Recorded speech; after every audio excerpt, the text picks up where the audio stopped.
Hi everyone, I'm your host Raj, and today we are diving into conversation on how leadership drives transformation. Joining us is a distinguished leader, Charles Brewer, Group CEO of Pos Malaysia Berhad.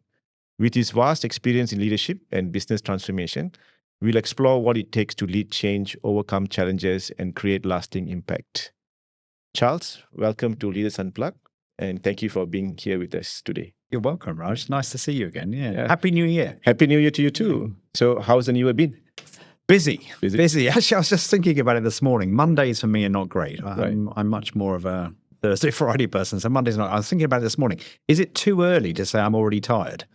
I know what you mean. I know what you mean. It just continues. Yeah. It's a full on, 100% on. Yeah, I don't know. Sometime I think early this year, it kind of felt like I'm already in October. Yeah. I think most of us feeling that way. But it goes faster and faster. I don't know about you, but I really noticed the last sort of few years, maybe it's an age thing, but the years seem to fly past. Like last year went so quickly and we're already almost at the end of January already. It'll be Christmas before we know it. Yeah. Charles, I got this question for you. Yeah.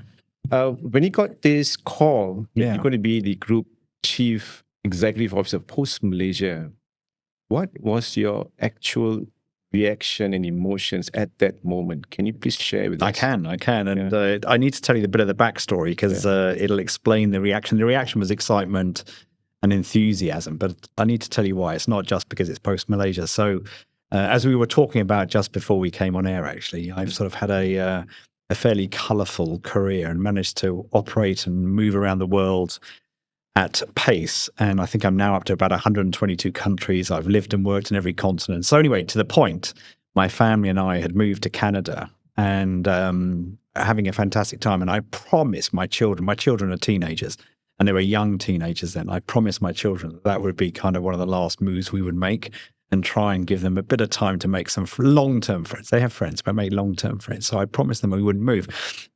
But anyway, to the point, we were in Canada and just on the other side of COVID. And I came home one night from the office and my wife said to me, who's Malaysian? My wife said to me she wanted to go home. And we'd been out of Malaysia for about sort of 17, 18 years.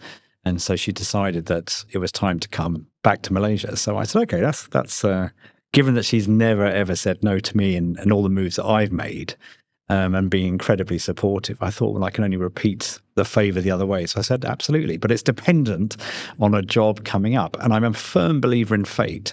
And about 2 months, month and a half after she'd made this comment to me, which at the time was a bit of a shock, I hasten to add, but after about a month and a half, 2 months after she made this comment, I had the phone call where somebody said, hey, would you consider, a headhunter said, would you consider moving? And I said, well, it depends where it is and what it is. And they said, well, it's back to Malaysia and it'd be running Pos Malaysia. So to your question, I was very excited and very enthused by the idea. And I rushed upstairs to tell my wife, who almost fell off the chair that she was sitting on, that it had come around so quickly. So I guess my initial reaction was exactly that, very enthused, very excited.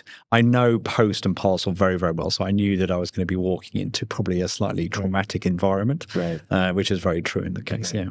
What was your preparation, knowing that what Pos Malaysia is Pos Malaysia, towards leading the organization and what was expected out of you? Yeah, so as you and your listeners may know, Pos Malaysia's had quite a few CEOs over the last few years. So I think part of the process was, and rightly so, was the board went to great lengths to talk a bit about the challenges that Pos Malaysia had gone through, some of the situations, some of the issues that they were facing. And again, like I said earlier on, I've been in Post and Parcel most of my life. So what we face as Pos Malaysia and as both opportunities and challenges are not dramatically different to, say, Sing Post or Canada Post or Royal Mail or Australia Post or Japan Post. They all face pretty much the same sort of issues, challenges and opportunities. So that part was a little bit known. It wasn't unknown. But the board, and through the discussion board, I certainly went through quite a bit around what are some of the cultural challenges, what are some of the historical challenges, what were their views around some of the issues and what was causing it, how were the employees, how were the unions, all the usual things you would expect to go through as part of the due diligence.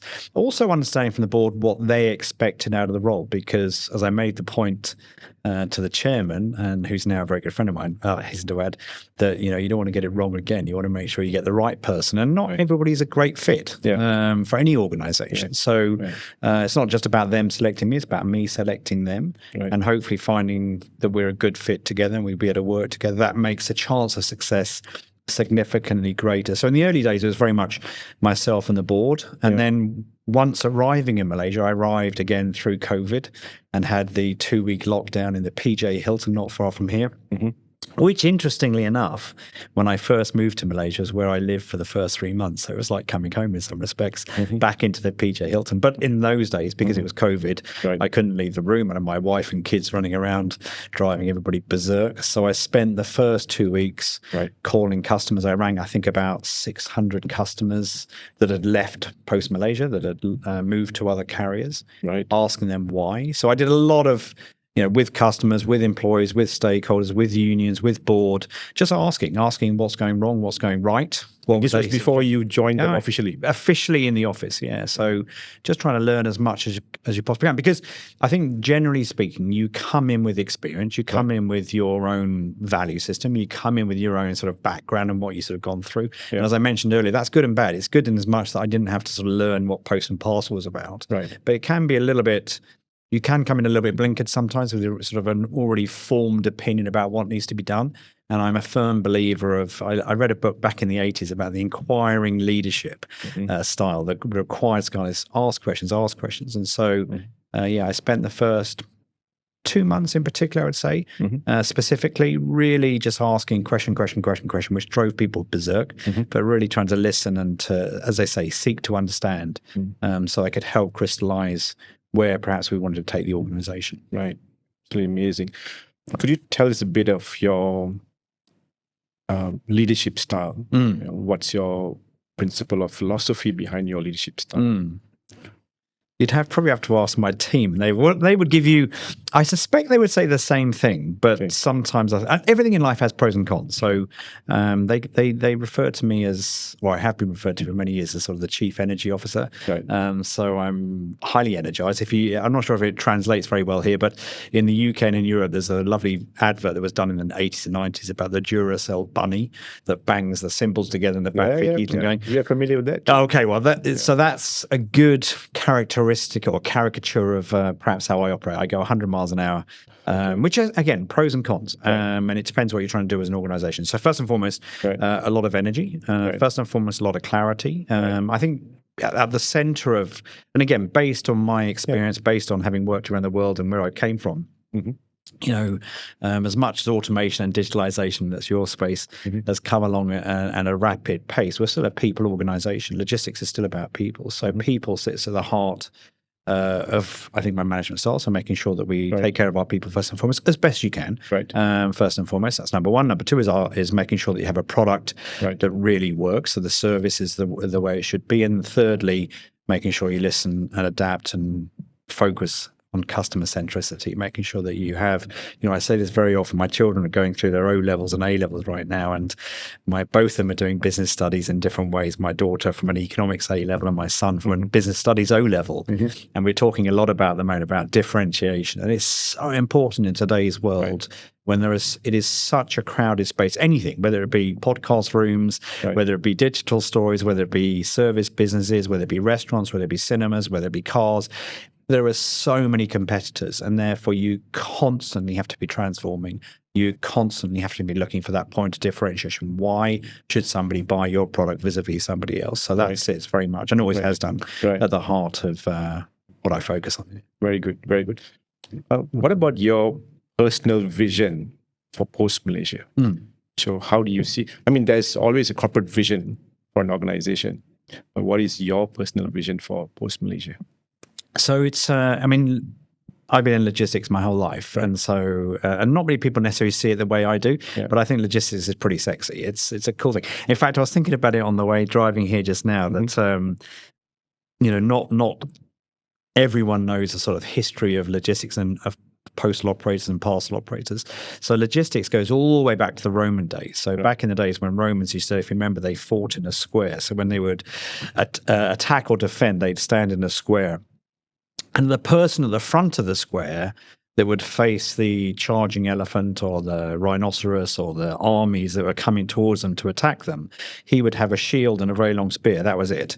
And which is great. I mean, the spear is fantastic and the shield's fantastic. But once you've used the spear, you're kind of in a bit of trouble when the next elephant comes around the corner. So in all cases, the Romans who developed the phrase logis stare, they would have somebody standing in the middle of the square, some bodies, not just somebody, but somebody's in the middle of the square, whose job it was to pass the spears, the replenishment of the spears, out to the front of the square. So the person at the front would get another spear and he could defend the square again. Right. And that's where logistics comes from. Logistics is all about replenishment. Everything we sit here, the shirt you're wearing, the jacket you're wearing, the glasses you and I are wearing, everything is to do with supply chain and logistics. So it really is integral to how companies and economics work around the world. So therefore, I'm very passionate about it because what we do matters. Yeah, and that's number one. Number two, I think it's quite sexy. You know, every single day we deal with 220 countries and territories around the world. We deal with small businesses, large businesses, individual contributors. The weekend I was speaking to a lady who was sending her husband who's in Bora Bora some medicine, you know. So, you know, quite often what we do is life-saving. So that part of it keeps me. So no 2 days are exactly the same. They're always very different. So that keeps me hugely excited by what we do, and what 15,000 Pos Malaysia employees do is we connect Malaysians and businesses for a better tomorrow.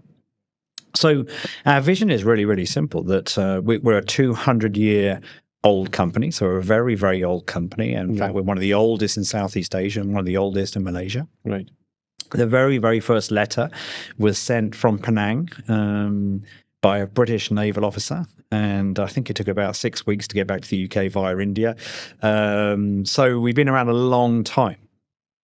But what got us here today won't get us where we want to get to tomorrow. Definitely not. So the world is changing. And again, where you work and where you operate, you see that on a daily basis. Right. You know, everything around us is changing at a really rapid rate. So clearly, part of our strategy is, who does Pos Malaysia want to be tomorrow? To your question, who do we want to be tomorrow? So the short version of that story is that, you know, mail as we know it, physical mail as we know it, will continue to decline. It's declined over the last 10 or 12 years, single-digit declines each year. We still do about 1 million to 1.5 million letters a day. So even though it's declining, it's still really, really important. Today, it's mainly bills, as you probably know, with people like Selangor and others. So we have a lot of banking correspondence, utility correspondence that we still do. So it's less and less. In fact, I was telling my children that just this Christmas just gone, that they need to write Christmas cards, and they both looked at me like I was a bit of a weirdo. Why don't we just send a message, you know? But it's still important, you know, and there is a bit of sort of romanticism around sending cards and riot cards and so on and so forth. So it's still important. It's still about 1 million to 1.5 million letters, but it is declining. So the growth area for us is really around parcels. So our strategy today is all about becoming, we used to be a mail company that also delivered parcels. Now we want to be a really great parcel company that also delivers mail. So moving more and more into becoming a great parcel delivery company. And related, there are lots of related parts to our business, but primarily our core business will still be parcels. Yeah, I'm sure there are a lot of strategies and execution plan in place in Pos Malaysia. But how does vision is translated to execution? Yeah, and what's your approach in having that done in a very effective manner? Because you have about 17,000 people. Yeah, that's cutting across from Perlis to Sabah, everywhere. You know, wherever it's a post office, you have them, right? Yeah. So it's the entire chain of communication, you know, and engagement and getting the vision to execution. That's a bit overwhelming, I suppose. It can be. It can be. But I think it's a great, I mean, again, in your space where you work and where I work, I think it's almost the perfect marriage. It's phygital. Right. Yeah. So you have to, I mean, we're so fortunate today that we have all these techniques and tools and technologies that we can use to complement what I still think are very important. You know, things like this, where we're sitting in person talking, I think it's still hugely relevant. And long may that continue. The day that we don't think this is valuable for our employees to sit down having face-to-face conversations, I think it's going to be a sad day for work in general. Yeah. But to the point, one of the advantages we have now is there are some great technologies that we can use to amplify and accelerate communication. And again, if you're in a sort of an environment where it's business as usual, I think it's maybe a little bit less relevant that you have to worry about that. Right. But in transformation, and we're going through a significant transformation, a significant turnaround, the ability to connect at the lowest level and take feedback from the lowest level is absolutely mission critical. Absolutely mission critical. Yeah. So, and I'll give you a couple of examples in a second, but to the question, so we would use physical engagement. So we do a lot of town halls. I'm out every single 3 months, every single state, standing in front of every postman, every courier, and we give lots and lots and lots of town halls where we're telling them where we're going as an organization, giving them an update on where we are as a business, and taking feedback on how some of the initiatives and ideas are working. That's really important. I'll come back to it. So we do a lot of that, but that's once every 3 months, and it keeps me very busy, but it means a courier only seems to be once every 3 months. Yeah. So it's great. And I think it's really important. And we have a mandate, an unwritten mandate that we, as leaders, we spend 70% of our time on the front line or with our customers. It's the only place to be. There's no wins from sitting behind your laptop, I can assure you. For anybody listening, get away from your desk, get out and see your people. It's the most important place. But, and to the point, technology is really helping. So we, as an example, we use a product which we call Kaizen's. It's an in-house built product, it's kind of Facebook for Pos Malaysia, which, I can type on it now, hey, I'm with Raj talking about this, and 10 people can go, what are you doing there, Charles? So every single employee has access to it. We use it to post pictures, we use it to tell stories, we use it to share videos, we use it to share progress. I do a weekly video where, we call it the weekly huddle, where I give everybody an update across our key pillars, our key work streams on how we're doing as an organization. We share that there. And it's a great two-way process. And that's really important. Two-way is so important. So it's great for us to be able to very quickly take a picture right now, flash it out, everybody can see where I am. Yeah. But equally, it's really, really good to get feedback back. In fact, we talk about it quite often. You can tell where the sort of the energy level of the organization is by the level of engagement and interaction on Kaizen. So if you see lots of hearts flashing up and lots of likes and comments, the energy level is quite high. When it goes a bit quieter and then I know, okay, I need to lift the organization again and get that energy up again. You can tell just by sort of the level of interaction on the program, on the product, where the business is. So it's really fascinating tool, actually. So that's something we introduced about a year and a half ago, and it's really helped us tremendously. So that and all the other things you'd expect, calls, videos, PowerPoints, emails, WhatsApps, all the things you would expect. But that combination of both physical, being present in the field, being letting people see us, letting people talk to us, letting people tell us what they feel. You can see from eye language, body language, whether they're engaged or not. That plus complementing it with digital technologies that are around and available and becoming increasingly available, I think make a big difference to how we engage people. Not 100%, but it helps tremendously. I'm pretty amazed because I see your social media postings. You are with your Vira posts. Right. I see that almost like every month, every week. It's fascinating. I started my life out at the lowest level in logistics, as a courier, and a lot of what I do is sort of looking back through the glasses and lenses that I had from when I was a courier and how senior leaders engage with me.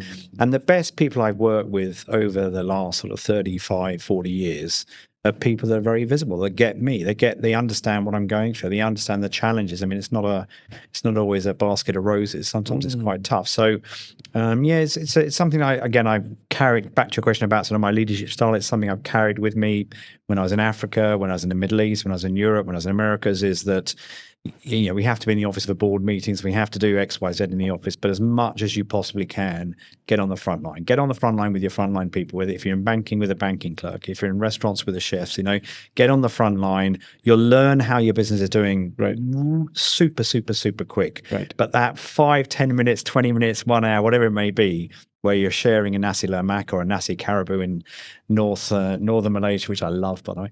That bite to eat, a bit of chat about football.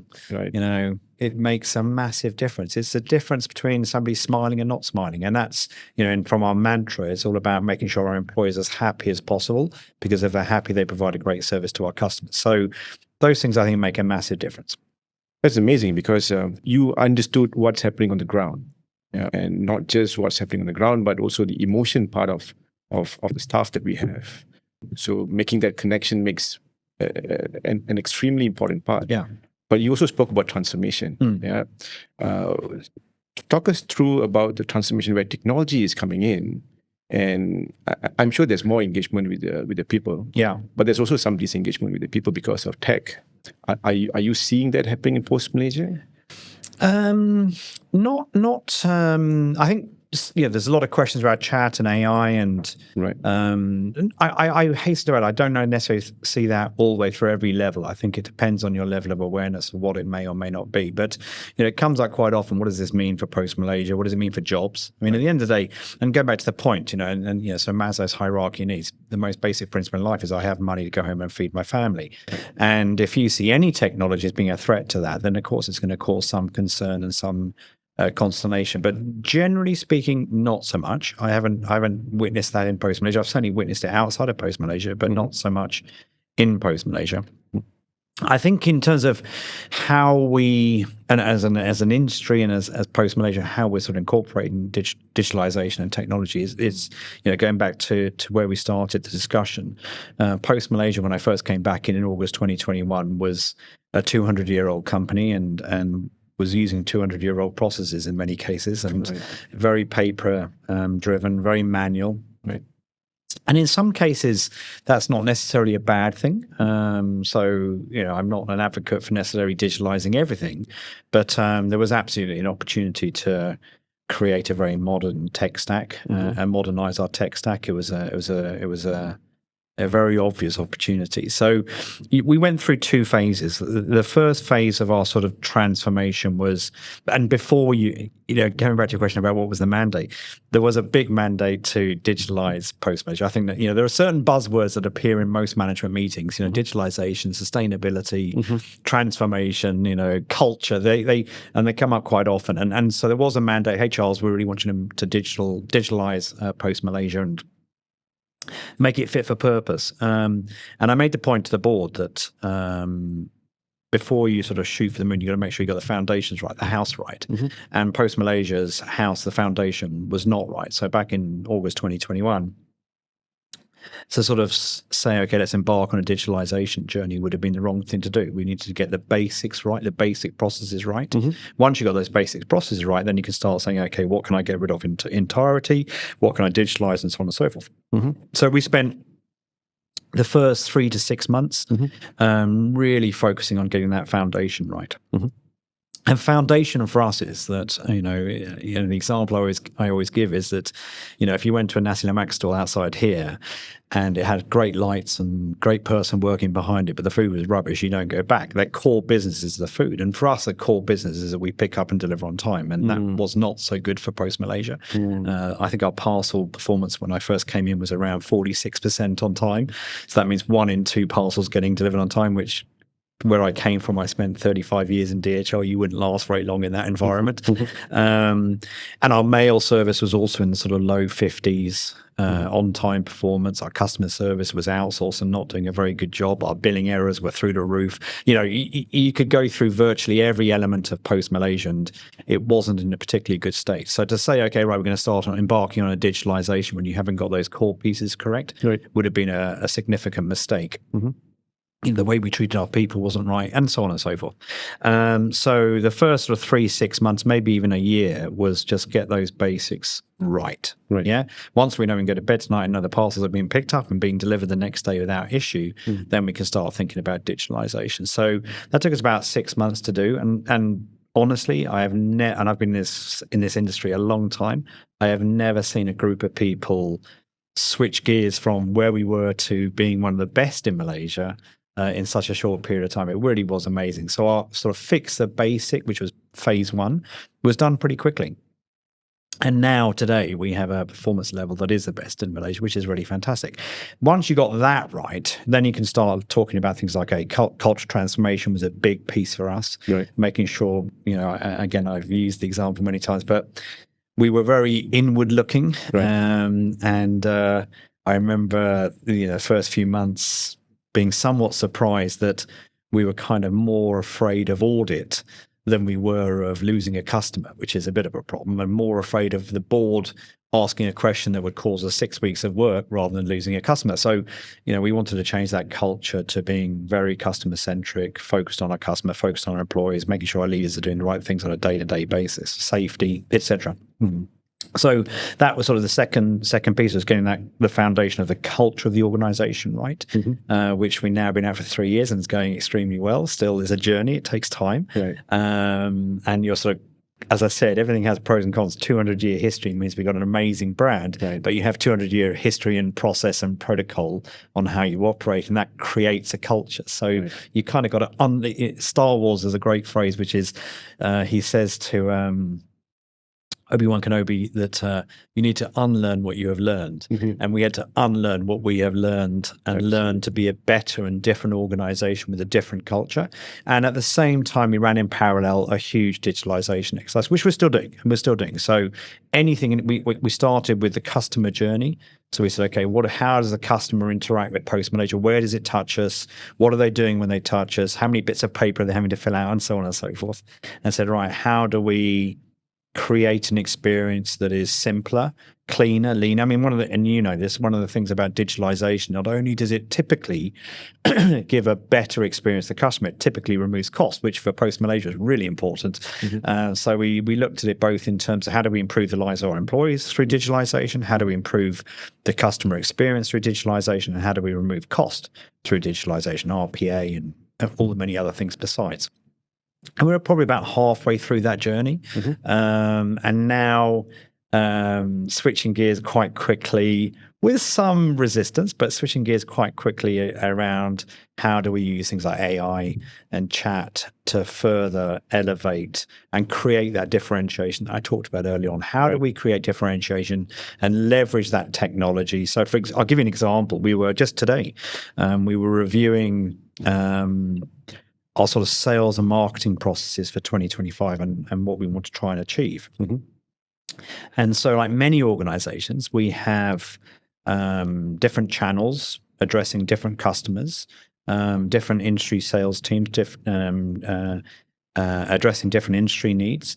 And if you marry the two, Phygital, so the great team that we have, the great people we have, with insights and data and technology, what we are going to deliver to our customer, not today, because it takes a bit of time, but certainly through 2025, will be such an advanced experience, vis-a-vis anybody else in the marketplace, vis-a-vis anything I've ever experienced, actually, just learning what we can use in AI and ChatGPT to create an amazing experience for our customers. But again, at a singularly lower cost than what it currently does. I mean, massive cost savings you can get from technology today, and create value to our salespeople. And to give you an example of that, when a salesperson leaves Pos Malaysia today, what we were talking about today, he or she is going out to see 6 or 10 customers, and how they prepare for those physical calls is pretty much a manual process. I mean, there's a bit of digital, and we've already incorporated a bit of digital in terms of prepping them, in terms of who the decision maker is, what their background is. But if you really leverage tech and AI in particular to drive insights into your sales organization on what that customer's pattern has been over the last 12 months, where they're shipping to, where they've had challenges, where they've had opportunities, what the decision maker's trying to achieve, what they're saying on Facebook, you can collaborate across multiple platforms to create insights for your sales team, so that when they see the customer, it's not just where do you ship and how often do you ship. It's really adding value to that organization, really adding value to that business to help them to become a bigger business in Malaysia. And that's, I think, a great, I mean, there are hundreds of use cases like this, but that's a great example of where I hope over the next sort of 6 months, and certainly into 25 and back into 25 and into 26, we'll start to accelerate our digitalization, not just from physically replacing paper processes to actually creating insights and value both for our employees and for our customers, that creates value for them, that lets them grow and become a bigger organization in Malaysia or whatever else. Interesting. You mentioned about board. What's your experience with the board when you started off back then in Pos Malaysia, and now? Has there been anything changed with the engagement with the board?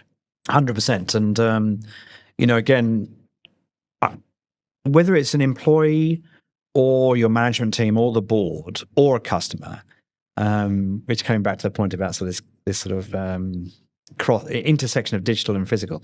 I think trust sits at the center of all of that. If it's me to an employee, if I meet a courier and the courier asks me, hey, what's happening with my salary next year? He trusts that I'm going to do something to hopefully make him financially better. He trusts that I'm going to help him with his career advancement. He trusts that I'm going to take care of him from a safety perspective. A customer trusts that we're going to do the right thing with their packages and parcels. And to your question, one of the things that was very obvious, again, certain things jumped off the page, but one of the things that was very obvious when I first came into I think it was the very first board meeting. Again, I was in the PJ Hilton and dialing in because I was doing my quarantine. But I think the first board meeting we had was about 10 hours long, if I remember rightly. It was a long meeting, with a lot of people in the wings. And I sat there and I thought to myself, that's unusual. I mean, it's not usual for meetings to be that long. It's not usual to have so many people there. It's not usual for there to be so many questions. And so again, like I said, I spent quite a bit of time sort of asking questions and listening to answers in the first few months. And one of the things that jumped off the page was that the trust was broken between the board and Pos Malaysia management, with good reason, I would suggest. I think if you ask me to come here today and I say yes and I don't come, the trust breaks down pretty quickly. So you've got to do what you say you're going to do. And I suggest that the relationship between the management team and the board had been broken because we hadn't quite done what we said we were going to do, and the business wasn't quite where it should be. So, and I spent a fair amount of time talking with the chair about this and saying that it was important for me that we try to let the management team and the senior leadership team in Pos Malaysia focus on the transformation and turnaround, and let me focus on what the board needs, and whatever information is required come to me. So we try and free up time and let them focus where they need to focus and me focus where I need to focus. And to your question, I made the point to my management team that you can't critique the board for that. That's our fault for not doing what we said we would do, perhaps as well as we ought to. And therefore, if we want to regain that trust, we need to make sure we do what we say we're going to do. Be very transparent. I've learned over the years that honesty is a really good policy, a really good approach. It's really high on my personal agenda. And I think it pays dividends going forward, that you sort of have that very honest relationship. So don't hide anything. Just tell it as it is. A problem is a problem. If you share it, as they say, it can be solved together. So yeah, we spent first 3-6 months. I think that it took a bit of a while for us to learn each other and about each other and learn about how we both worked, the board and myself. But a lot of it was to do with regaining and rebuilding that trust, which, to your question, today I think is in a far better place. So board meetings are shorter, they're more concise. Typically speaking, it just involves me, my CFO, and head of strategy. We don't need to bother the rest of the team unless it's a very specific question that I can't answer or a specific topic. So we let people get on and do what they need to do. Like all things, like marriage, is it always perfect? Of course not. We have our disagreements sometimes. Right. But generally speaking, it's a good relationship. And I've said this many, many times that gaining, to your point about how do you convince 15,000 people, it's not just the 15,000, it's also the 8 board members. You need to, as a unit, the management team, the senior leadership team, you have to be on the same page. It makes it 10 times harder if you have disagreement or misalignment outside of those meeting rooms, and employees see it really quickly. If there's any chinks, as they look up, if there's any chinks in the senior leadership team or the senior management team, or indeed between the board and the senior management team, employees are not daft. They work it out. Right. And if they start to work that out, it creates problems in terms of your ability. It doesn't prevent you from being successful, but it makes it much, much harder. So we work hard to disagree in a room, but once the meeting's finished, we align and get going. Yeah. Excellent. Coming back to people again, especially talent, the new generation of talents that's coming up from colleges and universities, they have different needs, obviously. Right? They grow up in a different environment altogether. Yeah. So do you think the changes that's happening today kind of fits well with the new talent that's coming to the workforce? I think it's tough on both sides. Tougher. I wouldn't say one is right or one is wrong, but compared to when I was younger, I remember many years ago, sitting in the lounge with my father in the UK, and we were talking about life. In those days, I was with DHL, and I was talking to him about that. I was thinking about moving, and my father, moving companies, and my father was, "You're going to leave the companies that you've been so loyal to for 10 years." So loyalty and length of service, Right. was so different then to what it is now. And to give you an example, I was talking to my head of digital. This is about a year ago, actually now, and he was having a meeting with a young lady, a young female leader, who had been with us, I think, about a year and a half, so not very long. And I walked in, and as I often do, I just walked in and said, "Hey, how's everything going?" And if it's confidential, I'll leave. But if not, let's have it. How's everything? So anyway, so the head of digital, Summer, said to me, this is so and so, and she's just telling me she's leaving Pos Malaysia. And I said, you haven't been with us very long. And she said, no, about a year and a half. I think it was maybe even a little bit less than a year and a half. And so I said, so I was interested, again, like I said, seek to understand, so why, and what are we not quite? And in all honesty, I don't think there was something fundamentally wrong with what Pos Malaysia was offering her, and she just decided she wanted to move on. And here's the interesting part, and to your question, the interesting part was, I said to her, so where are you going? She said, no, I don't have anything.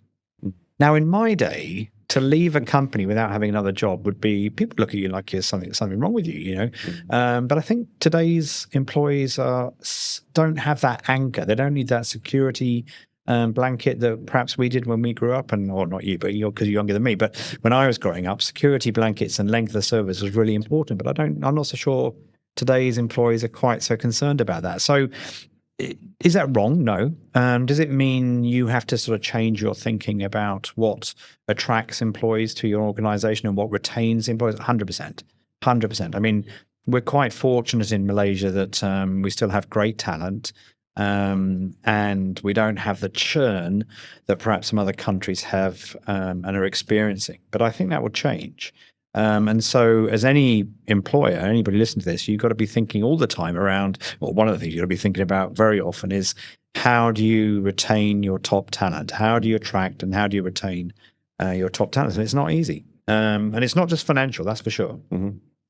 And it's interesting, again, if you sort of say, well, what is it? It's not financial. I think it's a combination of things, but it's certainly not just money. And I was in San Francisco about 9 or 10 years ago, and we went to see all of the startups and Googles and the tech companies and so on and so forth. And they all have these lovely sort of cafe areas and free apples and breakfast and lunches and dinners and work from home and swimming pools and gyms. And it was right at sort of the peak of where all these perks and benefits were considered as absolutely imperative. And I asked many of them, why? And in their environment, they had no choice. Mm-hmm. Because again, going back to the point about differentiation, their competitors were doing the same. So if they wanted to stay up with the Joneses, they had to provide all those sort of perks and benefits. But even that, I think, has changed in the last 7 or 8 or 9, 10 years. Work from home, I think, will change again. So I'm not so sure there is a singular answer to how you attract or retain.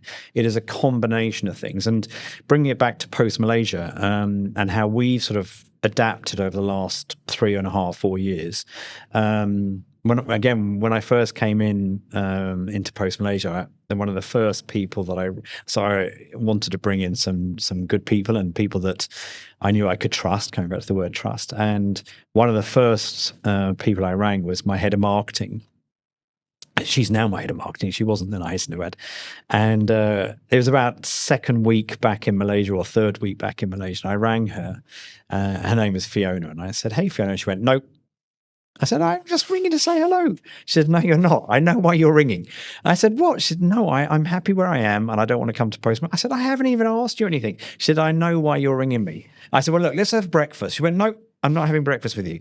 Anyway, to the point, she's now been with us for 3 years and she's doing an amazing job.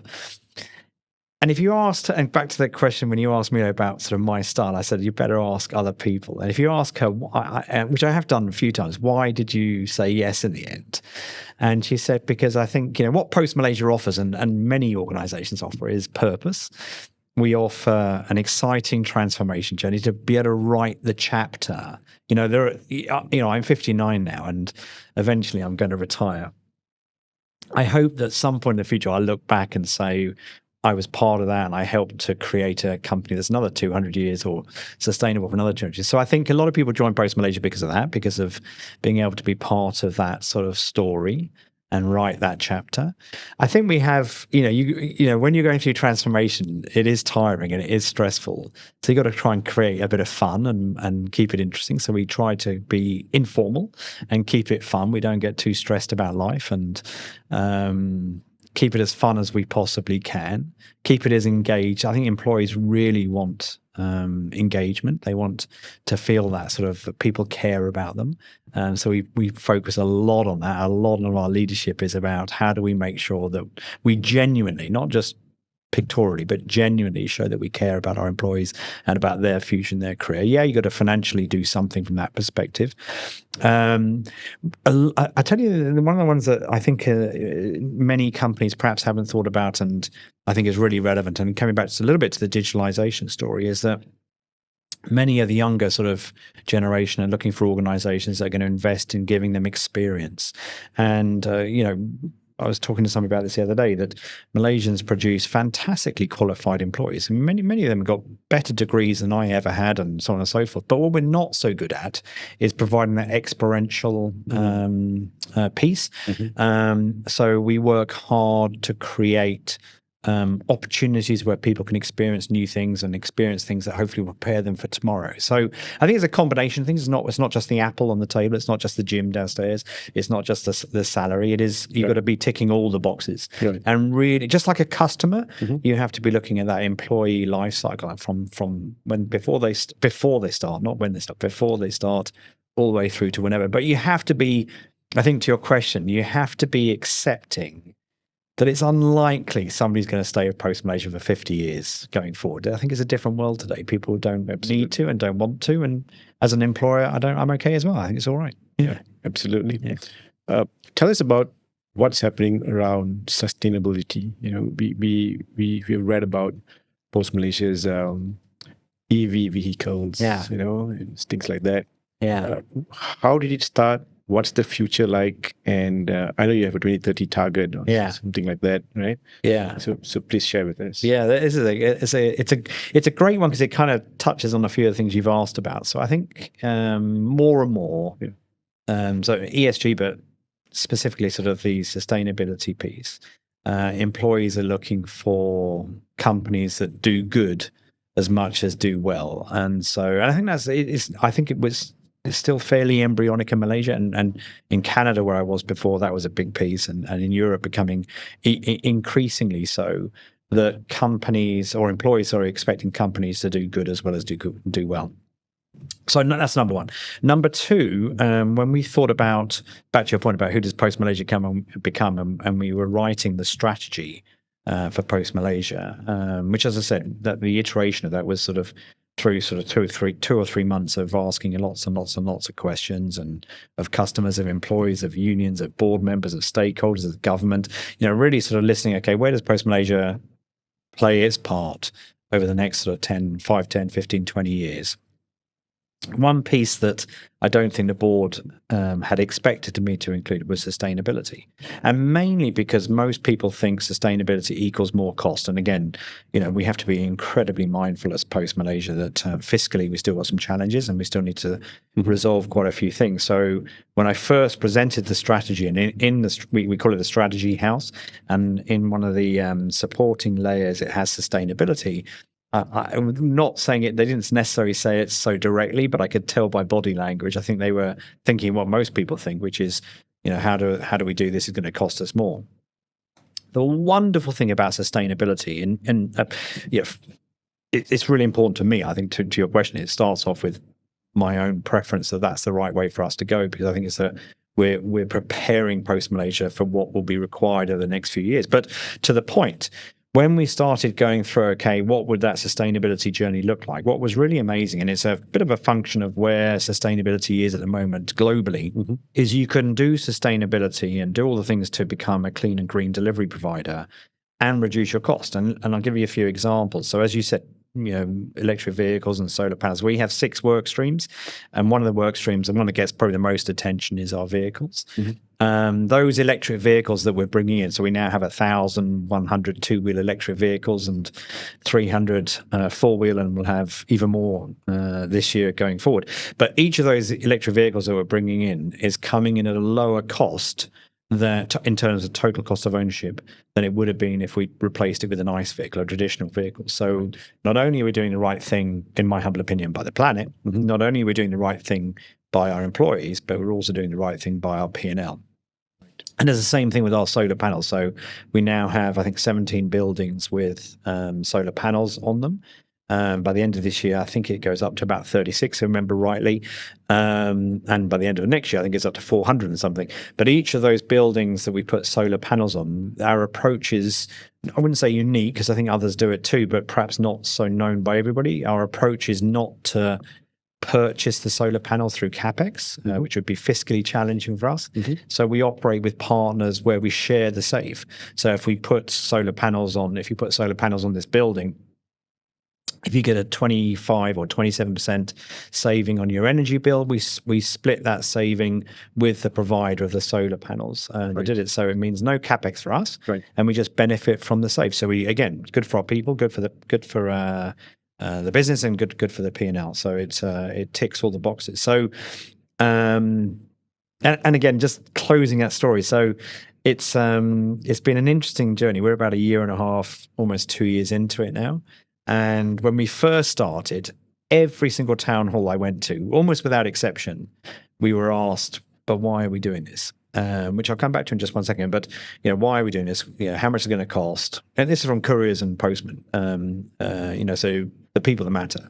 And that was a sort of 1.5 years, 2 years ago. Now, when we do town halls, I get asked, when do I get my bike? So things in life, everything in life is a change curve. Everything, doesn't matter what we're doing, you've got to think about that change curve. And my last message would be, if you're embarking on that a transformation, or if you're embarking on a change program, whether it's sustainability, whether it's culture, whether it's business, whatever the transformation is, never, ever, ever forget the why is the most important. The most important word to answer to yourself, to answer to the board, to answer to your management team, and definitely to your front line.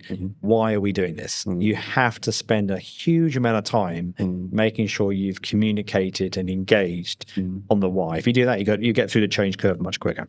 Interesting. Yeah. You have so many things on your plate. You have so many stakeholders. You have so many strategies on the ground, operations, etc. I really don't know, how do you manage your stress level? Is there any formula that you have in managing your stress? Or I'm quite lucky. I'm quite lucky that I've never been a person that gets too stressed. And I get asked that question very, very often. So people must think I get stressed very often, but I don't actually, and I don't get stressed for a couple of reasons. One is I've always been very adapted. When I go home, go to the family, I'm home. And whatever happened to the office, whatever's going to happen tomorrow, I'll wait till tomorrow. It's okay. I can have a cup of tea. I can sit down with my kids, talk about their lives to the best I possibly can. Listen to my wife giving me abuse sometimes. So if anything, I get a bit of stress from my wife more than the office actually. But so I'm able to sort of compartmentalize the two, and I think that's really important that you're able to do so. That's number one. Number two, about 10 or 12 years ago, we had a well-known doctor come and talk to us about mindfulness and about managing stress and so on and so forth. And one of the things that stuck with me from the talk and was that you have to know when you're sort of getting to that point of burnout or in that lower quadrant. You have to know when what pushes you there in the first place. So, for example, for me, I'm useless on a Friday afternoon. So don't come to me at 4:00 on a Friday afternoon saying, let's talk about the budget, because I'm just not in the right state of mind. So know the type of things that push you there and manage that. So my team know, if we want to talk about something that's very, very complex, let's do it in the morning. I'm a morning person. I'm definitely a morning person. So 7:00, 8:00, budgets all day long, no problems. 5 o'clock on a Friday, not good. So know the sort of things that push you there and then manage that. And then the other thing that he taught us, which was really, really useful, which was learn how to renew. Going back to the Duracell bunny, when you need a new battery, how do you do that? For me, it's sport. So I run every day, most days, not every day, but most days I run or walk, one of the two. So that's a great way for me to renew. Getting outside, getting fresh air with the family sometimes, with my wife minimally, is a great way for me to renew. Playing rugby, I still play rugby, I still coach rugby. So sport for me is a really great way to renew. Music is a great way for me to renew. I love music. I listen to all sorts, opera through to AC/DC. And that blaring away in my car is a great way for me to renew. So know what pushes you into the burnout zone, what pushes you into that stress zone, and then what do you need to do to get yourself out of that so you're ready when you walk in on Monday morning at 8 o'clock. And I make this point very often. This morning when I got in the lift, which I do every morning if I'm in the office, and when you get in the lift, invariably you're with 1, 2, or 3 other employees. And for that employee, that may be the one time in the year that they happen to come into contact with you, yeah? And if you look like a miserable bag of whatever, not particularly motivated, not particularly energized, that's the impression that you leave on them for the next 11 months. Right. So you better be the best version of yourself every time that you have come into contact with your employees. So that renewal zone allows me to get ready and prepared to come in and energize 15,000 people to go again. Amazing. What would be your 2 or 3 advice that you would like to give to young leaders who aspire to be managing organization of this size, like Pos Malaysia or any size for that matter? I think probably 3 things. Okay. Ask the right questions. Ask lots of questions. Okay. Yeah. Like I said earlier, I think that's we all have opinion. I'm really opinionated. Yeah. Super opinion. I have opinions on everything. But I think as much as you possibly can, ask the right questions, and you'll get the answers that allow you to form the right impression. That's number 1. Number 2, like I just said, I learned many, many moons ago that leadership is kind of like being the drummer on the dragon boat. When I was in Singapore, I used to watch them go past the office, and the little guy at the back or the little girl at the back with the drum, banging the drum. That's what we are as leaders. If we want the machine to go faster, you beat the drum a little bit faster and a little bit louder. If you want it to go slower, learn when. So I think learning when to go fast and when to go slow is really, really important, and when to lift the energy and bring the energy back down. And then thirdly, and possibly most importantly, irregardless of whether you're starting out in your leadership career or if you're 59 years old, never forget who you are. Yes, you've got to be somewhat flexible to the environment you work in. I mean, I've worked in many countries, many different cultures, and you absolutely need to adapt to those cultures and be respectful of those cultures. But at your heart, your value system, hold on to your value system. Yeah, never let go of your value system. Be who you really are. Thank you. Yeah. Charles, this has been an amazing conversation. You're welcome. I really hope the audience have picked up so many points that you have shared with us, and a few points to the audience. Please subscribe to our channel, and any last words do you like to say, Charles? Have an amazing 2025, my friend. It was a delight. I'm in podcast number 1, so I'm really proud and very honored that you asked me. So, and again, if anybody wants to reach out to me to ask me anything else, feel free to do so. You can find me very easily. And it was a pleasure, Raj. Thanks very much. Thank you once again. Until next time, I'm your host, Raj. See you soon.